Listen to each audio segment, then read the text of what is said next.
Apakah Facebook itu cuma mengoptimalkan di usia itu atau masih ada kemungkinan di atas itu gitu. Walaupun kita sebenarnya kan targetnya sampai di atas 50 gitu.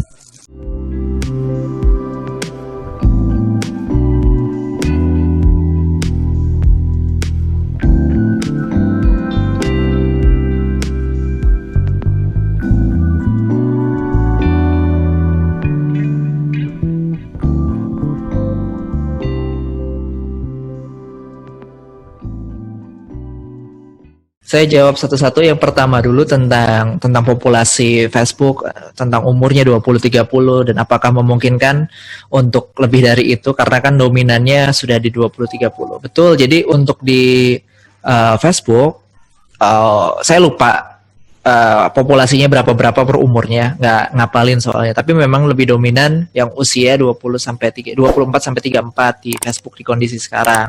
Jadi mungkin aja iklannya memang lebih banyak ditampilkan ke orang-orang seperti itu. Tapi kalau misalnya kita menggunakan objektif yang lain ya, objektif conversion misalnya, itu kita bisa lihat yang mana yang paling mendapatkan hasil sales yang tinggi. Misalnya usia 34 sampai 40 ya udah, meskipun yang 24 sampai 34-nya reach-nya banyak, impresinya banyak, tapi kan itu tidak profitable. Jadi lebih baik dikecilin lagi kah usianya, misalnya hanya di usia 28 sampai 34, terus dipecah lagi usia 34 sampai misalnya 44. Saran saya kalau mau memfokuskan ke umur-umur tertentu dipecah-pecah aja umurnya. Gitu. Apakah bisa dioptimal kalau misalnya udah dominan yang 20-30, dia biasanya bakal terus ke situ. Sesekali dia bakal munculin ke audiens lain karena secara tabel juga si Facebook kan memang lebih dominan yang usia 20-an sampai 30-an.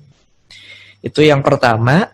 Lalu yang kedua tentang ad copy yang di split, itu belum pakai fitur dari CBO-nya, itu masih fitur bawaan dari ads-nya aja.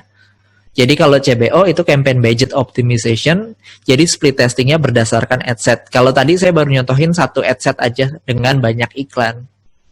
Kalau menggunakan CBO, lebih lagi. Kalau tadi kan saya nyontohin baru bikin 20 variasi iklan lah, 20-an. Kalau menggunakan CBO berarti 20-an iklan tadi variasi, dikali 5 lagi karena ad setnya bikin 5, berarti udah 100. Terus bikinnya 2 campaign atau 3 campaign, berarti 20 dikali 5, 100 dikali 3, 300-an iklan gitu. Budgetnya berapa? Tadi cuma sejuta misalnya. Hebat kok.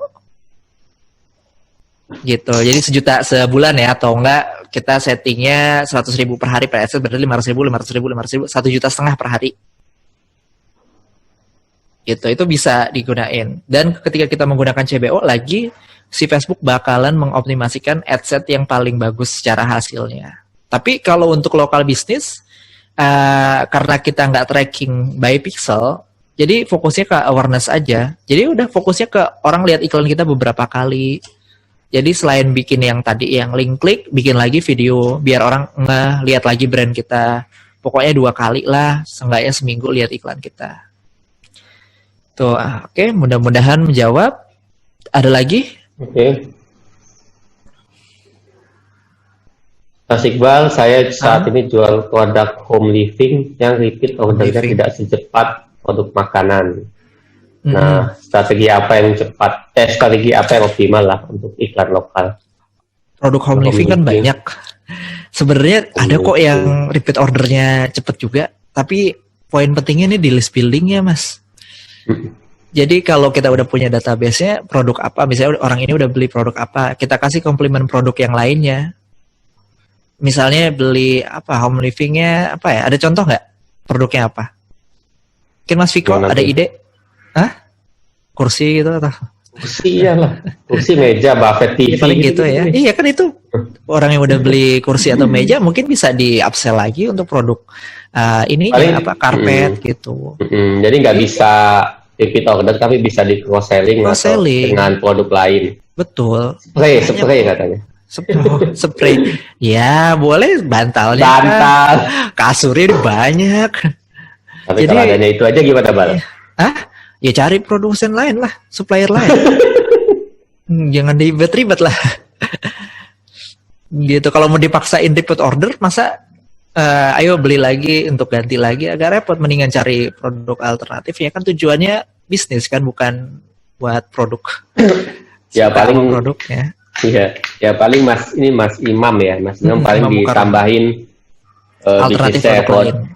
ya produknya vertikal atau horizontal, maksudnya bisa varian yang misalnya warna berbeda atau motif berbeda, atau misalnya Iya. ditambahin horizontal dengan produk lain, misalnya bantal atau apa gitu ya, yang bisa di Iya. cross sellingkan. Betul. Jadi lebih luas jualannya. Iya. Tuh. Kalau misalnya cuma satu jenis spray ya audiensnya ya mentok. Cari audiens lain. Boleh, placement yang paling bagus di mana, Mas? Bagaimana dengan FB Marketplace? Nggak dibahas ya Facebook Marketplace. Placement yang paling bagus saja. yang dicoba lah. Ya, placement yang bagus kalau misalnya di Facebook atau di Instagram beneran. Saya nggak ngada-ngada, tapi bener dicoba aja. Karena Testing ya. cukup banyak nih dari kategori klien, mau banyak bisnis. Beda-beda, ada yang bisnis sama produsen skincare. Produknya mirip, sama-sama anti-aging. Tapi yang satu lebih bagus di Facebook, yang satu lebih bagus di Instagram. Mirip loh, padahal produk harga pun nggak jauh beda gitu, cuman beda berapa ribu doang gitu. Cuman beda hasilnya. Jadi memang benar-benar harus di testing untuk produk-produk itu. Itu bukan sekali dua kali ya, tapi ya puluhan atau ratusan mungkin. Jadi udah berkali-kali dapetin hal kayak gitu. Dulu mungkin pikiran pertama saya adalah ada satu placement yang paling bagus, ternyata enggak. Setelah udah lebih sering beriklan, makin nemuin semua placement bisa aja bagus, asalkan produknya yang pas.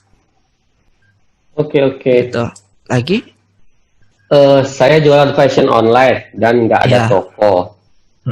Biasanya jualan di FB Ads pakai konversi. Katanya kalau iklan FB Ads yang lokal biaya budget lebih rendah.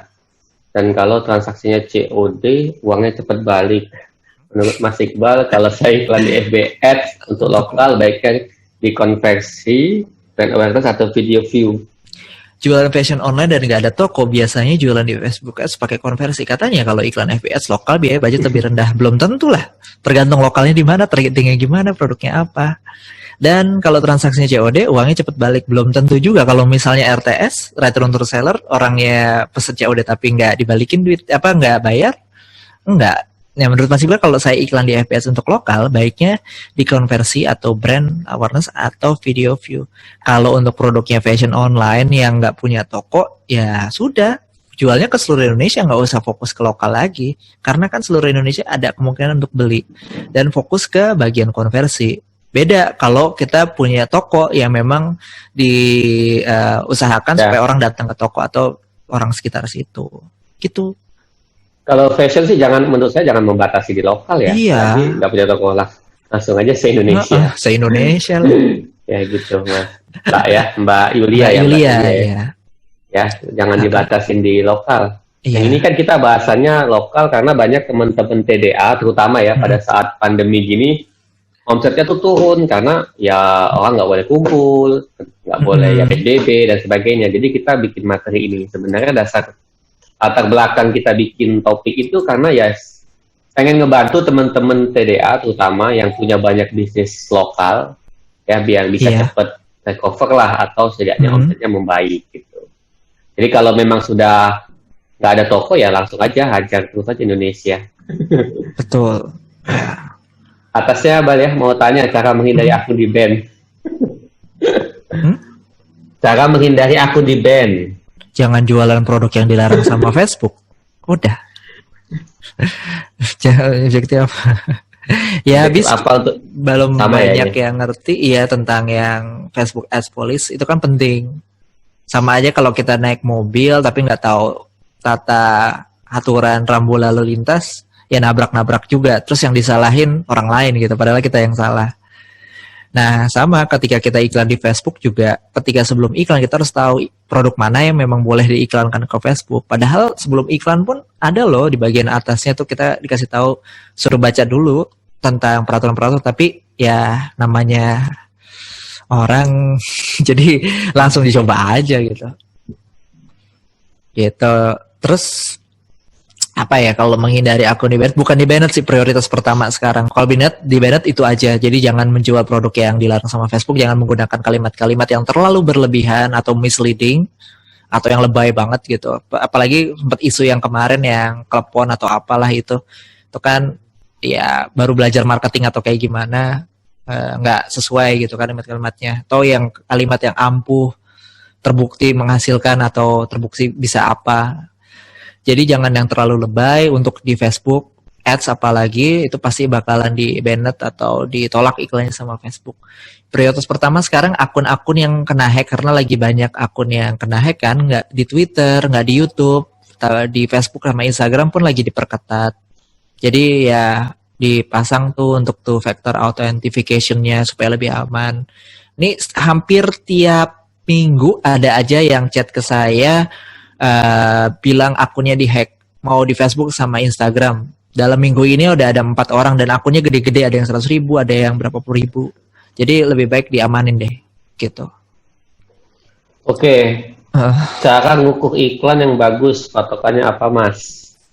CTR atau jumlah lead yang masuk atau apa? Sales. Atau apa lagi? Sales, serius. Oke, dulu mungkin kalau nanyanya ini berapa tahun yang lalu saya bilang CTR gitu, CTR bagus, itu patokannya gitu aja. Tapi kalau makin sering iklanin, CTR tuh nggak ada pengaruhnya ke penjualan. CTR 0, aja masih bisa tetap profit kok. Jadi kalau buat lokal apa Pak? Kalau buat lokal trackingnya tetap sales. Jadi yang yang ngeklaim promo-promo dari iklan Facebooknya. Jadi untuk trackingnya biasanya ada promo khusus. Ya. Gitu, itu aja beneran deh.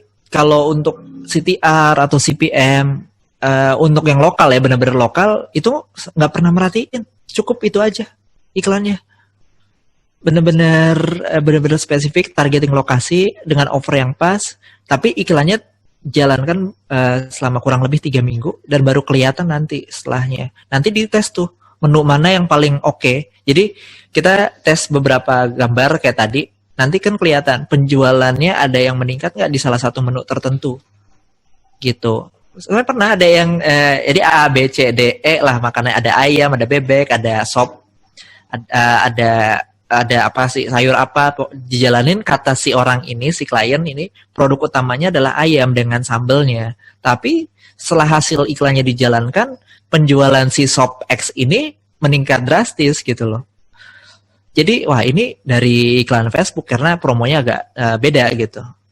Ya udah, dari yang produk utamanya yang paling best sellernya adalah ayamnya, malah jadi si sop ininya yang paling tingginya.